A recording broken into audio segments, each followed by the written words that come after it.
السلام عليكم ورحمة الله وبركاته. اللهم صل وسلم وبارك عليك يا حبيبي يا رسول الله. عاملين ايه؟ يا رب تكونوا في أحسن صحة وأحسن حال. النهاردة جاية وجايبة لكم فيديو حلو جدا جدا كالعادة. النهاردة هنعمل مع بعض الفلافل أو الطعمية بطريقة سهلة جدا وبسيطة، طريقة بيتي تجنن.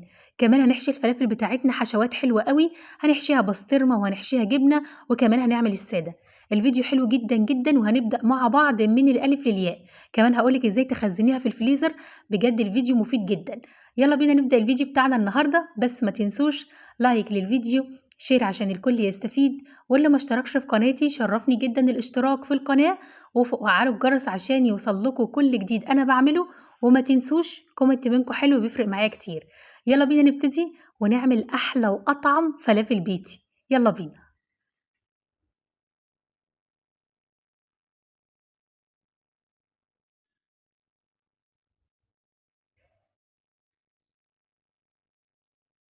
أول حاجة هنجيب من عند العطار كيلو فول مدشوش، المقادير بتاعة النهاردة مقادير كيلو فول مدشوش، هنجيبه ونبتدي نغسله كويس جدًا، جدًا زي ما أنتم شايفين كده. بعد ما غسلنا الفول بتاعنا، الفول المدشوش، هابتدي إن أنا أحط عليه كمية كبيرة من المَيّة وأسيبه من بالليل للصبح، أو من أول النهار لحد آخر النهار. وطبعًا حاولوا تغيّروا المَيّة مرّة أو مرّتين على مدار الوقت ده. طريقة سهلة جدًا وبسيطة وهتعجبكم أوي بجد. دلوقتي تاني يوم زي ما أنتم شايفين، بُصّوا ما شاء الله الفول شرب المَيّة وكميته تضاعفت قد إيه، ملا البولة زي ما أنتم شايفين كده. هاخده بقى الفول أغسله كويس جدًا، جدًا وأصفّيه من المَيّة تمامًا. زي ما أنتم شايفين كده أنا حطيته في مصفى عشان ينزّل كل المَيّة اللي فيه.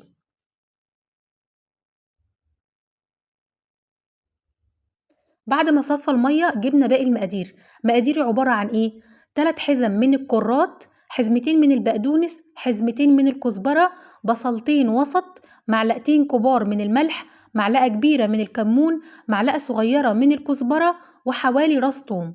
دي المقادير بتاعتنا، ما تزوّدوش عن كده ولا تقلّلوا عن كده. بعد كده هننزّل كل حاجة على بعض زي ما أنتم شايفين كده. نزلنا بالتوم أول حاجة، بعد كده البهارات، البصل بتاعنا،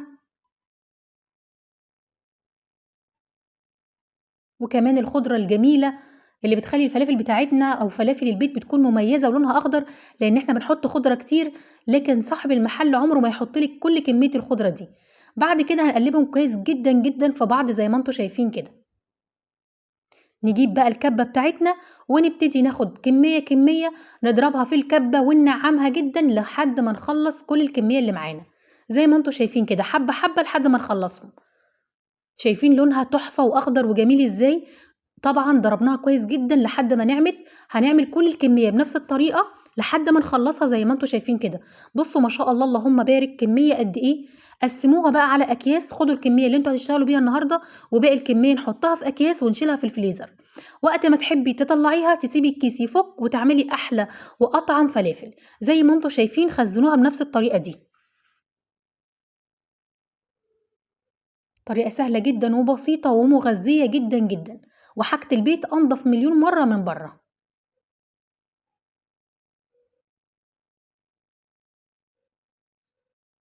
وطبعًا كل ما عدد الأسرة بتاعتكم يقِل تعملوا أكياس أصغر من كده. دي الكمية اللي أنا هاعملها النهارده. هاحط عليها على طرف المعلقة كربونات الصوديوم، على طرف المعلقة زي ما أنتم شايفين كده، ونقلّبهم كويس. طَب الأكياس اللي حطيناها في الفريزر، برضه كل ما نطلّع كيسة وتفُك ونبتدي نشتغل منها، هنحط عليها برضه على طرف المعلقة كربونات الصوديوم. الحشوات اللي معانا بقى النهارده إيه، معايا جبنة مثلثات ومعايا بسطرمة، وطبعًا السمسم اللي هنحطه على وش الفلافل. تجنن. اللي جرّب الفلافل بالجبنة والفلافل بالبسطرمة في حتّة تانية. زي ما أنتم شايفين هنا بقى هابتدي إن أنا أقلي الفلافل، طبعًا عندي زيت غزير، هابتدي آخُد قطعة كده من الفلافل وأحُط جواها حتّة بسطرمة، وأبتدي إن أنا إيه، أخلّيها على شكل دايرة وآخُد من السمسم كده وأحُط على وش الفلافل. طعمها وريحتها تجنن. برضه خدت قطعة من عجينة الفلافل وهاحُط عليها برضه بسطرمة مخلية هاطبطب عليها كده وأقفّلها من كل الاتجاهات، وابتدي آخُد سمسم وأحُط على وشّها كده وأنزّلها في الطاسة. هنا بقى هنعمل اللي بالجبنة، نفس الكلام، هناخد برضه قطعة من عجينة الفلافل نحط فيها مثلث الجبنة ونقفّلها كويس عشان ما يطلعش الجبنة ما تطلعش في الزيت، بس دي مش هاحط عليها مش هاحط عليها سمسم علشان أعلّمهم بقى، اللي بالسمسم بتاعة البسطرمة، واللي من غير سمسم بتاعة الجبنة، وطبعًا السادة هاعملها لكم بشكل مدوّر. بُصّوا بجد تجنن، لونها تحفة إزاي، لونها دهبي، ريحتها بقى مش عارفة أقول لكم عاملة إزاي. طلعت حلوة جدًا، جدًا، جدًا، ومضبوطة وطعمها أحلى من برّه.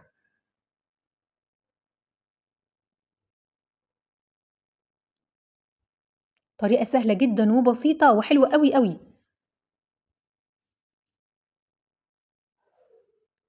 هنا بقى هاطلّع اللي بالسمسم اللي هي إيه، اللي بالسمسم في محشية بسطرمة، حلوة جدًا ولونها تحفة وجميلة أوي، أوي. كمان هاطلّع اللي من غير سمسم اللي هي محشية إيه، محشية جبنة، روعة! اللي محشية جبنة عجبتني جدًا، جدًا.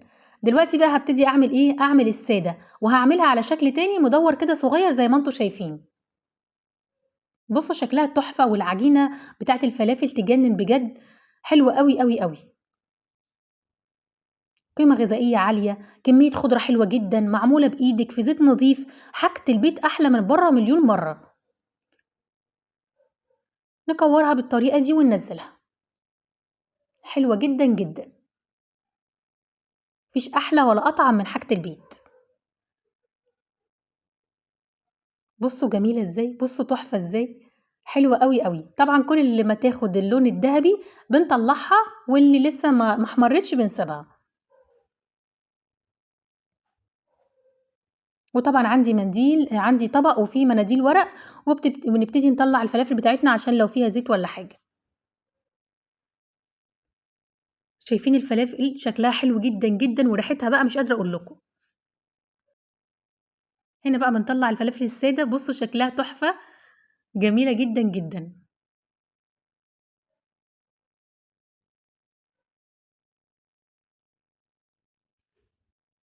وكده عملنا ال3 أنواع، السادة واللي بالبسطرمة واللي بالجبنة. جبنا بقى حسبتين كده بقدونس غسلناهم كويس جدًا وابتدينا نحط الصينية بتاعتنا وأنا سميتها صينية الوقفة، لإن دايمًا ليلة العيد بنحب دايمًا إن إحنا ناكل الفلافل فيها.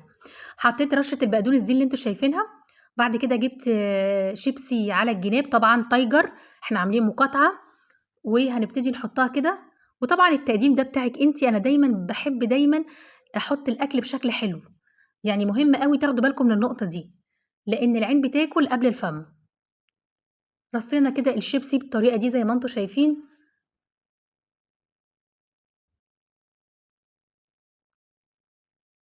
بعد كده هنبتدي نرص الفلافل بتاعتنا.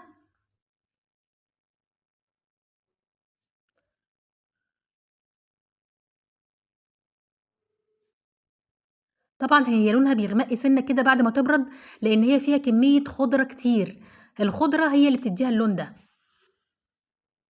وكمان عشان الإضاءة، بس هي أفتح من كده.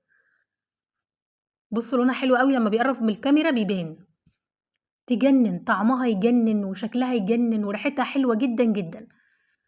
حطينا اللي بالسمسم بقى وحطينا اللي هي من غير سمسم اللي بالجبنة، وحطينا بقى الكور الصغيّرة دي في النُص كده زي ما قُلت لكم التقديم ده بجد فَن. حلوة جدًا، جدًا وطعمها يجنن، وهافتح لكم الفلافل وأوريكم البسطرمة من جوّه وأوريكم الجبنة، وبجد حلوة أوي، أوي وهتعجبكم جدًا، زي ما أنتم شايفين كده، قيمة غذائية، طعم وشكل، وعجبت كل اللي كَل منها. بكده خلّصنا الفيديو بتاعنا، يا رب يكون عجبكم، لو عجبكم الفيديو ما تنسوش لايك وشير وسبسكرايب وفعّلوا الجرس عشان يوصل لكم كل جديد أنا باعمله، باحبكم في الله، كل سنة وأنتم طيبين، كل سنة وأنتم إلى الله أقرب.